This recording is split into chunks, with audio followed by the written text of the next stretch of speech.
Well, I don't know, something amazing happened there. I might have to join this up.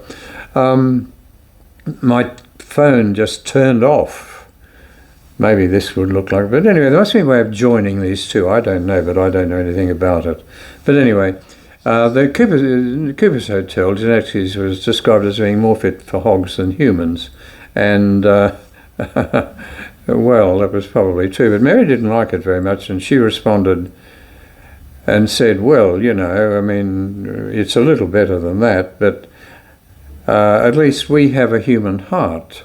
The people down the road at the Charleville, they don't take IOUs in the way we do.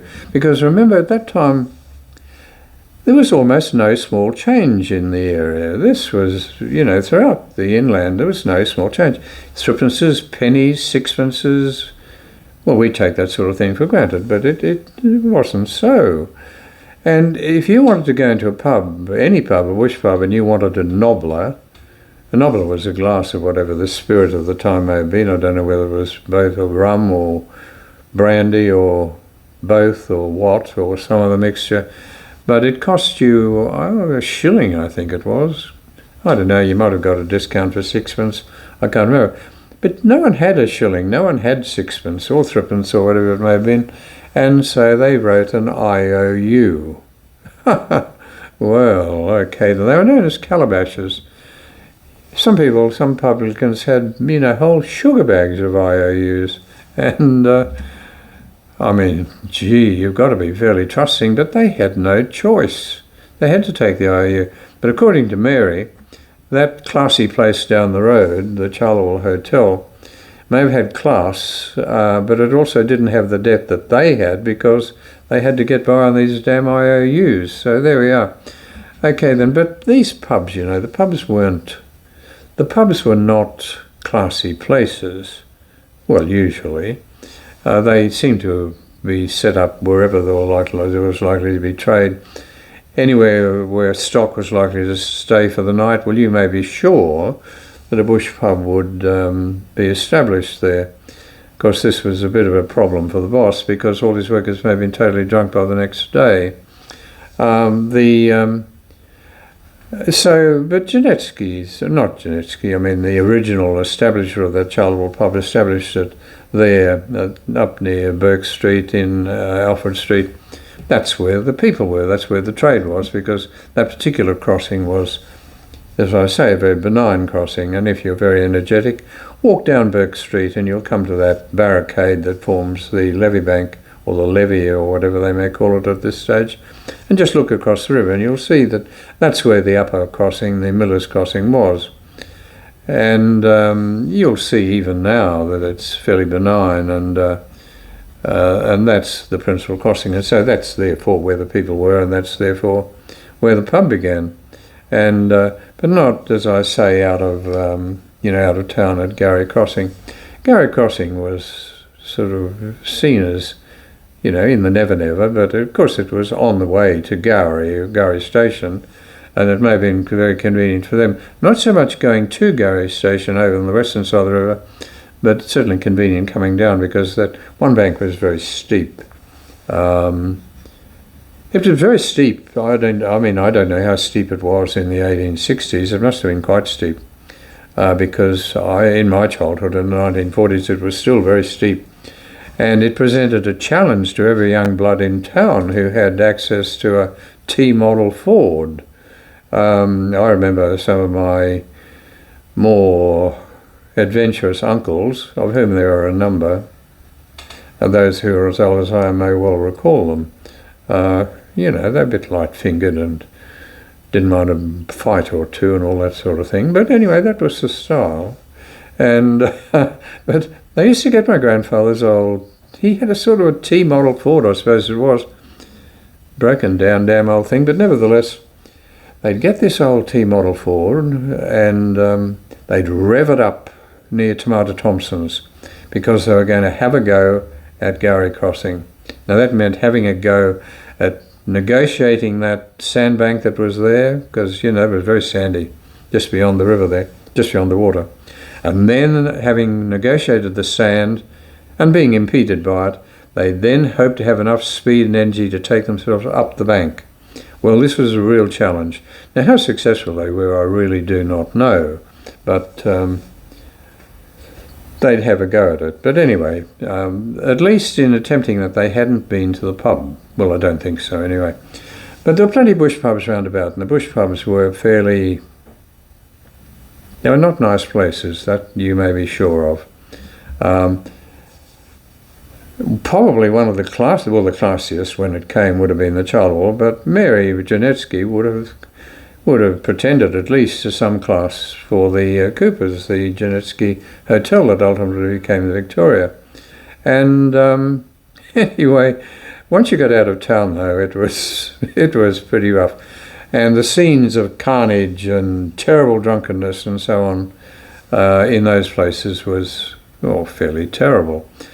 I came across an article, well, I long since came across an article, which is a pity you can't really see. Some Aboriginal people from down the river, I had the impression it was down the river a little bit. No doubt if you get the newspaper report all the time, it will tell you exactly where it was, but some very good workers from some of the stations, and you men of considerable repute among employers of these young fellows who were regarded as good workers. But in drink, they were terrors. And on this occasion, they got access to drink, and they were with some people of their particular tribal group, and they started fighting. And, the carnage was absolutely terrible. I don't know how many of them were killed, but the article I saw the other day was signed by an observer, but I think I did see a second account of this, and it was a clergyman who was sort of on tour who came upon the results of the carnage. And he described the carnage in lurid detail, and it was in high summer, I might add. And the people had been dead for a little time, not a great amount of time, maybe a day or two. But it really was terrible. Broken nullas, broken boomerangs, knives, it was really bad. But that was that one down there. But there was also a terrible tragedy up at Berenda. Well, let's see if I can find the incidents of the goings-on at Berenda. They're worth finding. Where do I have a look? Oh yes, this was the one where the fellows... It was Christmas, and well, the writers of the period said that no Saturnalia in ancient Rome could have exceeded the excesses to be observed at the Berenda Hotel and thereabouts, the Ell and Gowan. And anyway, a number of fellows got drinking there, and then they wandered off to take a bush shortcut, but they got lost. Well, of course, most of them died from thirst, and it was a fairly terrible thing. Well, I see if I can find... what have we got here? Well, I'll take a pause there for a moment. Well, I'm finding this in bits and pieces, since it goes on over several pages.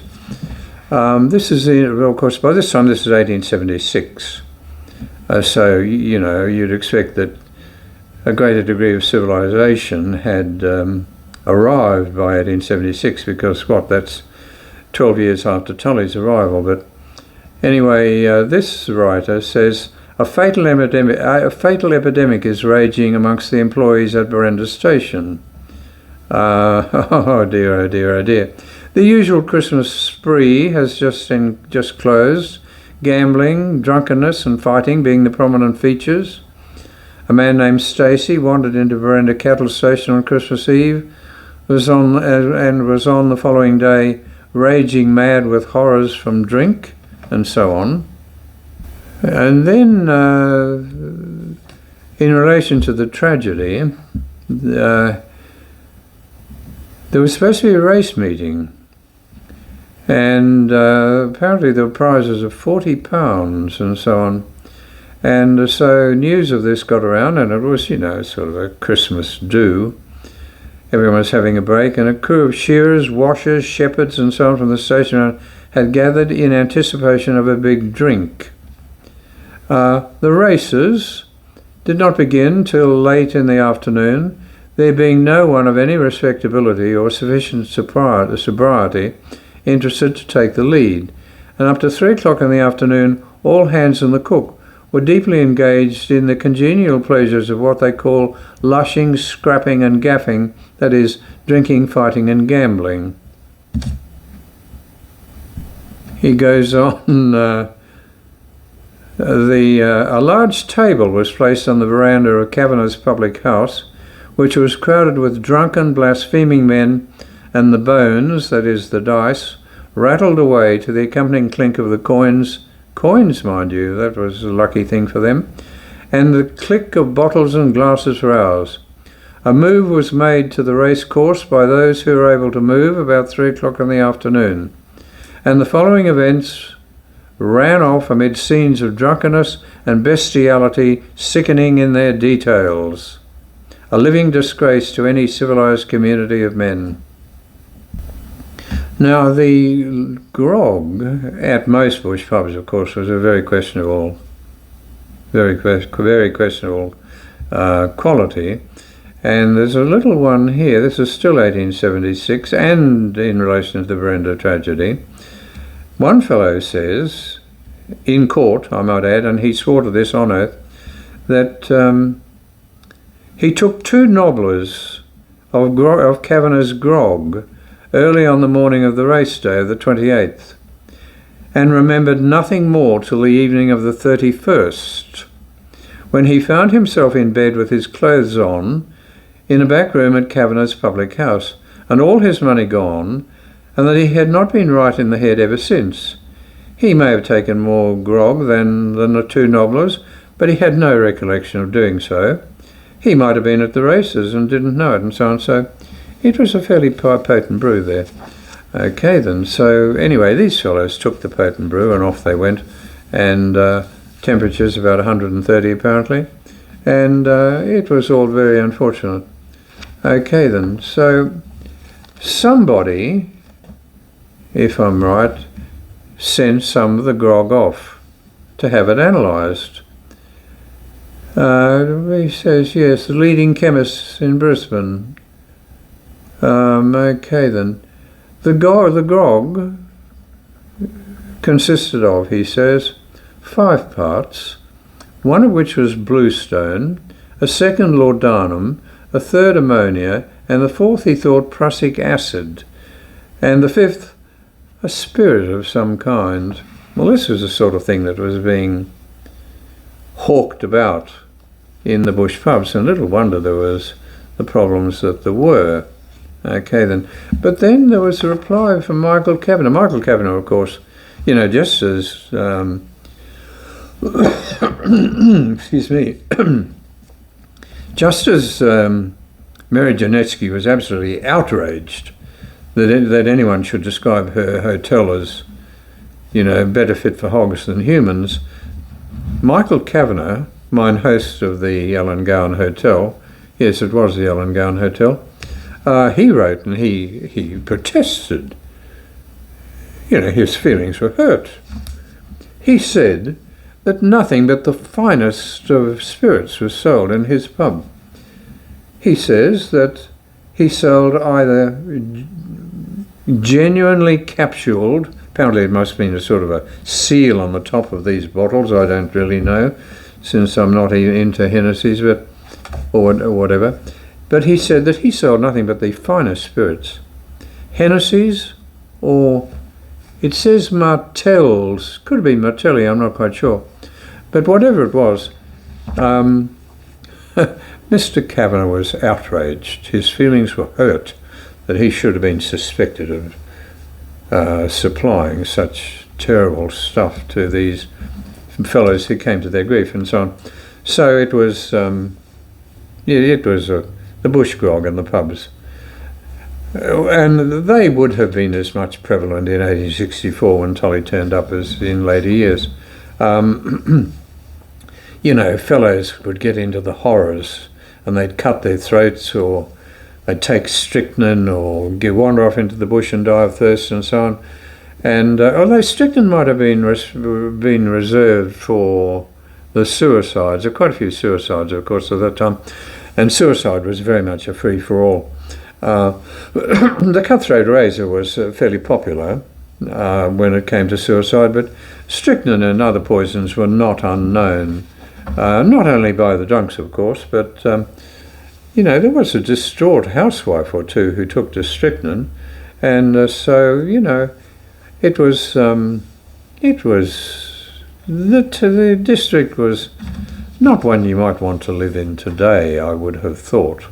And so that was the world that Tully came to. It was probably not quite as bad as that in 1864, but once you had a lot more sheep and cattle and workers and drovers and God only knows what not moving through the district, whatever, or a lot of workers taking a break from the end of shearing or whatever it may have been, they repaired to the pub. And once they repaired to the pub, if they had a cheque for £100 or $100 or whatever it may have been, they spent the lot. Here's the cheque, wake me up when it's busted, when it's gone.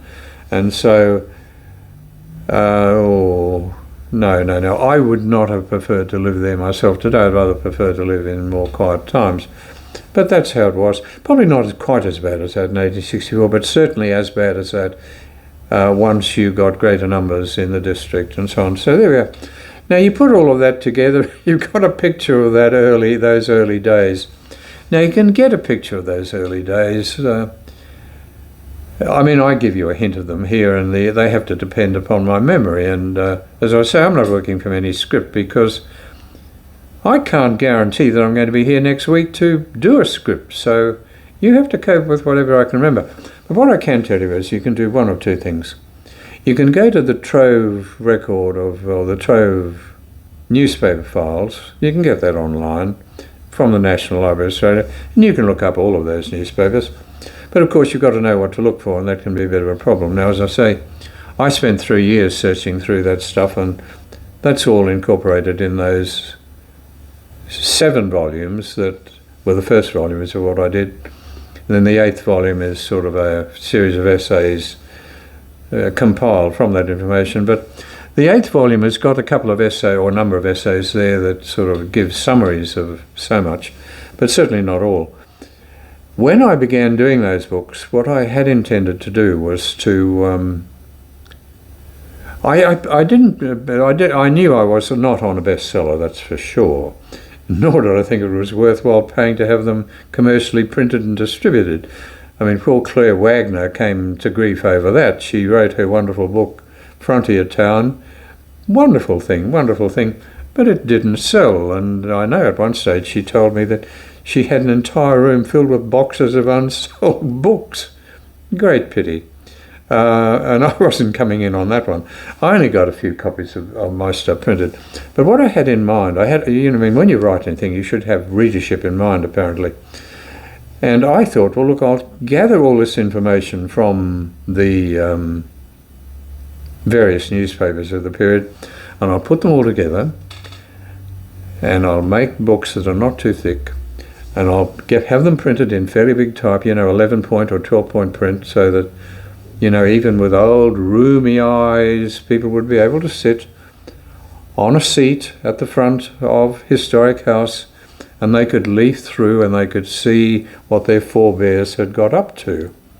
And, that was my plan, but hasn't come to very much. I've still only got, a few private copies, and there are copies of those early volumes in the National Library in Canberra, but who's going to go to Canberra to read them? And the other copies are in the State Library here in Brisbane, but who's going to bother with that either? What I might do one of these days is try to put some of this stuff on a USB disk or something like that and hand it over to Historic House so that you can go to Historic House and, take your own laptop or something, or maybe Historic House has got, public laptops for temporary use while you're there, and maybe you could, what do you want? Do you want murder? Do you want drought? Do you want, you name it, it's all there. And you can at least read through and get the screen blown up so that you can have it in 20-point if you're having a bit of a problem with eyesight. But yes, this stuff is all there, and I've already sifted through it. And I haven't found everything. There's a lot more to be there, but it needs to be read because it's too good to miss, I can tell you. There's everything from, sort of very ordinary, mundane things. So I remember including one of the articles, I don't know, Growth of the Town or something, of a drowning that took place behind the Church of England. Well, I included, there was only a few lines, I included that not because it was probably not because it was worth recording the drowning. I included that because it said that where the man drowned, the waterhole behind the Church of England was known to be 12 feet deep.